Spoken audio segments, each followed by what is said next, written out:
Hello friends, James Stevenson. I am back with a new kind of video. I haven't done this one before, but I'm diving into a question that people are going to ask after the earnings come out. And I am here to provide next month's news today. Or, well, let's see, like a month and a half from now's news today. So the earnings are going to come out and the profitability metrics are going to be worse. And people are going to ask, well, how much of that was the Shanghai lockdowns impact? Now, maybe we'll get lucky and Tesla will just tell us. Sometimes that happens. But if you wanted to know the answer to that question today, how would you do it? Well, using some advanced Excel tips and tricks, I will try and walk you through how I would answer the question today. So I'm going to share my screen and bring up my latest Tesla earnings projection model. So this is the tab that has my detailed model on it. So there are about 40,000 cells on this page. I've got every year from 2018 through 2025, and I've got those for each quarter. And then there's occasionally some math out here to the side as well. And it just walks through my forecast from base assumptions that build up to the income statement, which is what I'm ultimately forecasting. If you want to know what the earnings are, you need to make a full income statement estimate. Now, I used to do that in a very straightforward way where I would just come up with an assumption for every line item that appears on the income statement and forecast it like that. But I decided after a few quarters missed by more than I was happy with, that it would make more sense for me to detail my forecast at a very granular level, the way that I would if I were working for Tesla, trying to build out their annual operating plan or what have you. So that's what I did, and that's where this detailed model came from that you're looking at. So if we wanted to answer the question, how bad is it? How much of the down in profitability is the result of the lockdowns in Shanghai? I'll walk you through how we can do that. So at the top of the page, you see here for each model at each site, I'm making assumptions about production capacity. How many vehicles could they make per week if they were at maximum efficiency? How many weeks were they producing vehicles? What was their production efficiency given downtime or other kinds of inefficiencies that may have impacted their operation? Then that just A times B times C equals the vehicles produced. If you know what these are, then you know how many vehicles they would produce at those assumptions. Then you have to know how many of that vehicle were in the beginning inventory to add these two together, and then subtract whatever you think the ending inventory is going to be in that quarter to arrive at how many deliveries of that vehicle there will be. And then I also have a forecast here for how many of those deliveries will be leased rather than cash sales. That's how these work.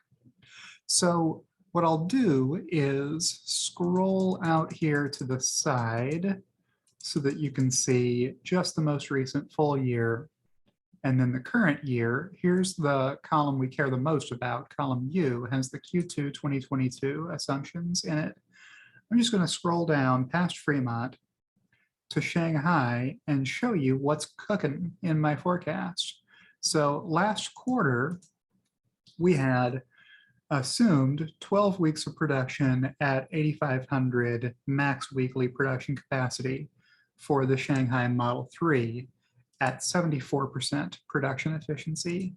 And that's down quite a bit from the previous few quarters, but we think that's what happened.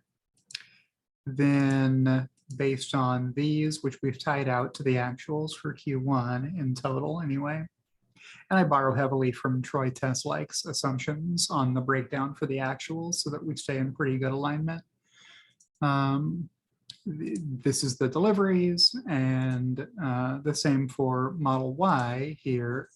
If you believe they can make 9,500 model-wise per week at 12 weeks and 91% production efficiency, there's how many they made, and there's how many they delivered. Okay, so in Q2, what have we changed these to? Well, Shanghai was closed for several weeks due to the coronavirus measures taken to stop the spread of that virus in Shanghai.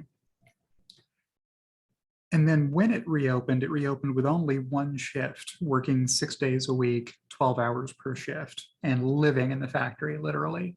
So I've got an assumption that production efficiency will fall to only 75% over only 9 weeks. These are what I'm going to call my base assumptions, and I'll show you a trick you can do in Excel for any similar situation to this, where you have a live model that's doing calculations for you and you want to try an alternate scenario and see how different it is. So I'm going to double click here and change the name of this tab to base, because this is the base forecast. This is what I believe will happen in Q2 2022 when Tesla reports that in July. So what I'm going to do is hold down the control button on my keyboard and left click this tab and drag it to the right and release it. That's going to give me an exact copy of this tab. So now I have two of the same thing here. I'm going to change this one to be no lockdowns. If there had been no lockdowns, what would I be forecasting here? Well, I'd be forecasting different stuff, right? So this assumption would still be the same for how many they could produce out of this factory. But this assumption would be different because with no lockdowns, there would be, 12 weeks of production. Normally they only get 12 weeks of production in China, not 13. Then this assumption would be maybe 18 points better than this. So what would that be? That would be 93%. Something closer to what they were actually running last year would make sense to forecast.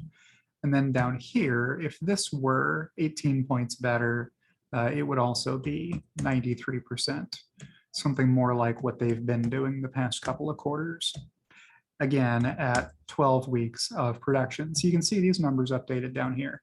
Now, what I also need to change is, because these assumptions daisy chain on each other, I need to back the next quarter down by the same amount that I adjusted this one up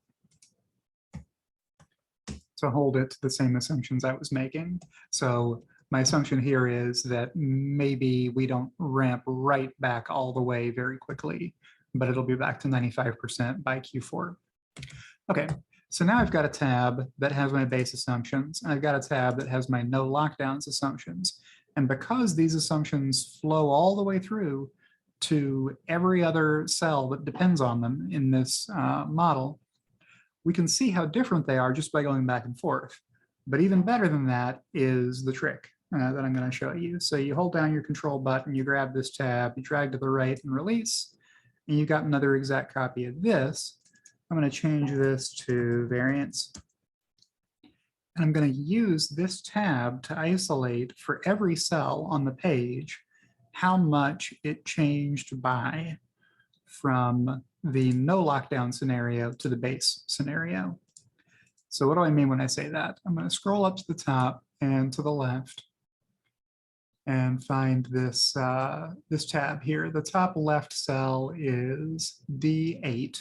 So here, I'm going to put a formula where I say equals, and I'll go to the no lockdown scenario because it's the higher of the two scenarios. You can do it either way. This is how I'm going to do it.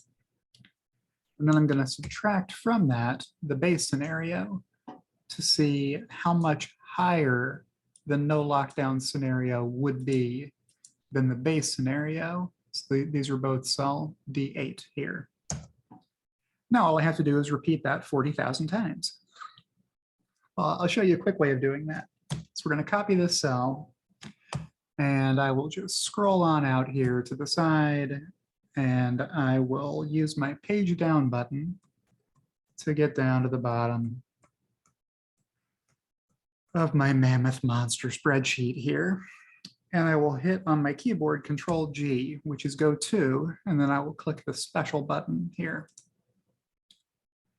And I'm going to go to change my selection from the big array that I've drawn, that I've selected. I'm going to change that selection to be only the cells within that array which are constants. Constants meaning there's just something typed into it. It's not a formula. And I'll hit OK. And my selection has been changed automatically by Excel to highlight only those cells in which there is a hard keyed value. So I'm going to right click over any of the selected cells and go to Paste Special, Formulas. Okay. So now I have changed all of these, and you can see in all the closed years, they ought to be 0, and they are for the ones that have been replaced already. Next, I will make sure this is still copied, and it is, you can tell because the dashed lines are dancing around it. I'll grab it again, and I'll make this selection again down to the bottom of the page. And I've only covered the constants so far, so I'm going to do it again. Control G, go to, click the special button, and this time select formulas. And it's asking, okay, what kind of formulas? I don't care. Any kind of formulas, give me all of them, and I'll hit OK. And what you'll notice now is even the ones that were constants before are formulas now because I just pasted formulas over them. So all it's missing is the cells that are empty, that are blank, right? And that is what I want. So I'm going to right click again, go to Paste Special, Formulas, OK. And now everything has been zeroed out in these prior years. And way up here at the top of the page where we're looking at Fremont, they're all zeros even into the future because they ought to be, because we didn't change anything at Fremont. But if I scroll down to the Shanghai section, you can see what we did. This 3 means that we increased the production weeks of the Shanghai Model 3 and the Shanghai Model Y by 3. They're 3 higher in the no lockdown scenario than in the base. And the production efficiency is 18 percentage points higher than it was, giving us 39,690 more vehicles produced of the Shanghai Model 3 and 44,100 more Shanghai Model Ys produced and delivered because we didn't change the ending inventory. You can see the vehicles subject to lease accounting have gone up some in sympathy with the delivery counts that their formula depends on. So if you sold a lot more vehicles, some of them would be leased vehicles. This makes sense. That looks right. So this negative and positive activity that you see happening out into the future is a result of how I've calculated the ending inventory formulas. They're just looking at what the previous quarter's beginning or ending inventory was, and then applying an ending inventory assumption and doing the math to figure out what a reasonable ending inventory amount would be. So that's what's going on there. Okay, so if we scroll on down, no changes to Berlin, no changes to Texas, and our total increase is 83,790 to production and to deliveries, with some of that being leased. And I'll keep scrolling down to see what changes. Same numbers again here. This is my total Shanghai section, which makes sense. We'll keep scrolling past a lot of zeros. This gives me the total revenue for this model. So $1.8 billion worth of revenue from Shanghai Model 3s, plus almost $2.3 billion worth of revenue from Shanghai Model Ys would be added. This is the ASP section, but below ASP, I put revenue for this model. So that's what's happening there. These assumptions aren't different because the average revenue per vehicle assumptions did not change. And I'll try to get quickly to the punchline on this one. These ASP subtotals for all sites and models have come down some because of the weighted average. There's less Model S and X as a percentage of total sales mix now. So this is dragging prices down some, or dragging down the average revenue per vehicle when you're selling more of the vehicles produced at Shanghai.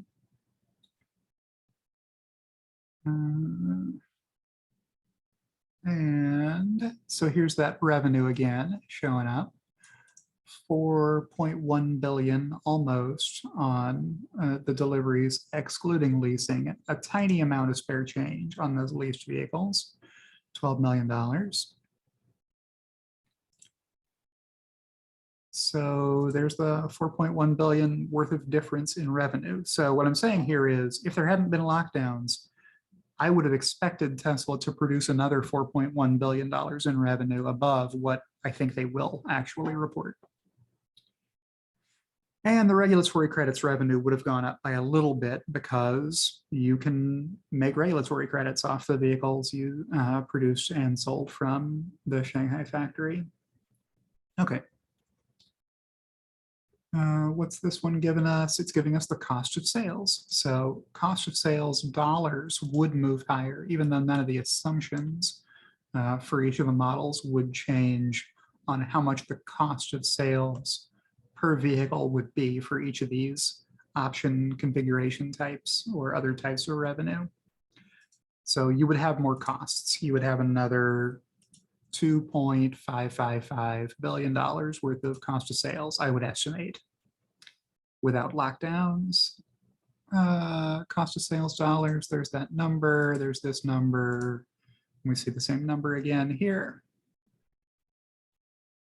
So the total cost of sales dollars would go higher, but the total cost of sales percentage would come down by 2.5 percentage points if more of the vehicles were being made from the lowest cost per vehicle production location. Hope that makes sense.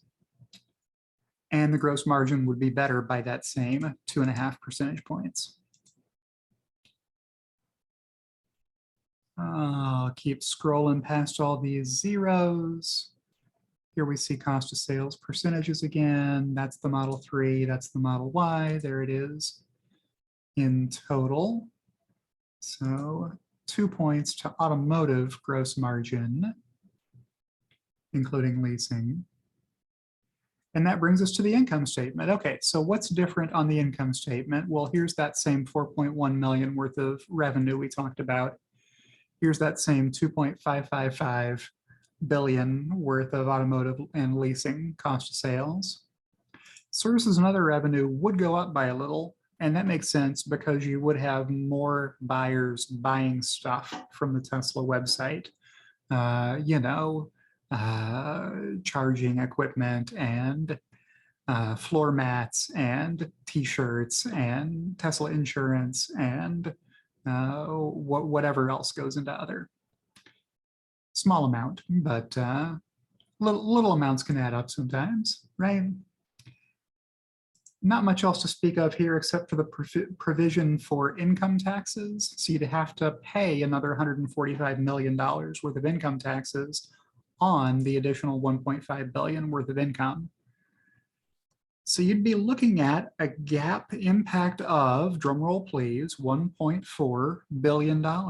That's what the Shanghai lockdowns are costing this quarter, my best guess.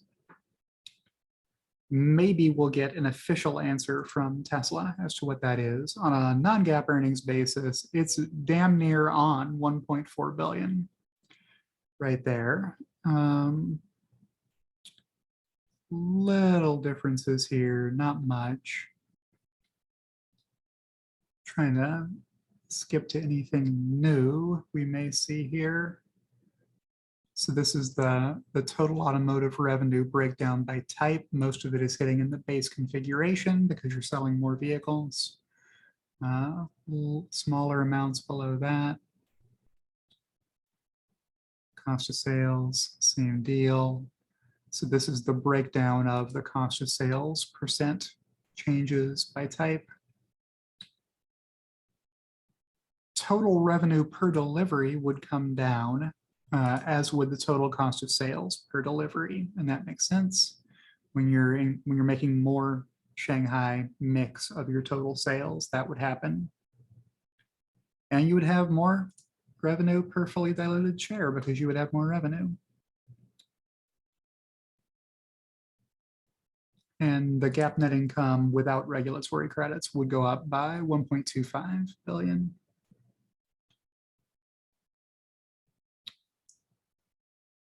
All right, so there's those. What else do I want to talk about here? Maybe I'll just end this video here and say, there you go, there's the answer. It's a $1.4 billion hit to earnings, the impact of these Shanghai lockdowns. If we weren't forecasting those to adversely impact sales and sales mix, that's what you'd have. And the cost of sales would be 2 points better than what we're going to see reported. Now, don't forget that Shanghai and, don't forget that Berlin and Austin are both beginning their ramps and may not be producing at break-even volume yet. So this was going to be a bad quarter for cost of sales percentage already, just from adding them in at nearly 100% cost of sales right now. So they were already going to screw up the weighted average cost of sales percentage. It's just these Shanghai lockdowns are doing more of that. So we'll see what Tesla reports when the earnings come out in late July, but this is your advanced sneak preview and something you can use if you see any haters talking about the growth story being over. All right, if you've liked this video, click the like button. If you're not subscribed to my channel, why not go ahead and subscribe now? Or not, it's your life, do what you want to do. And I will see you in the next one.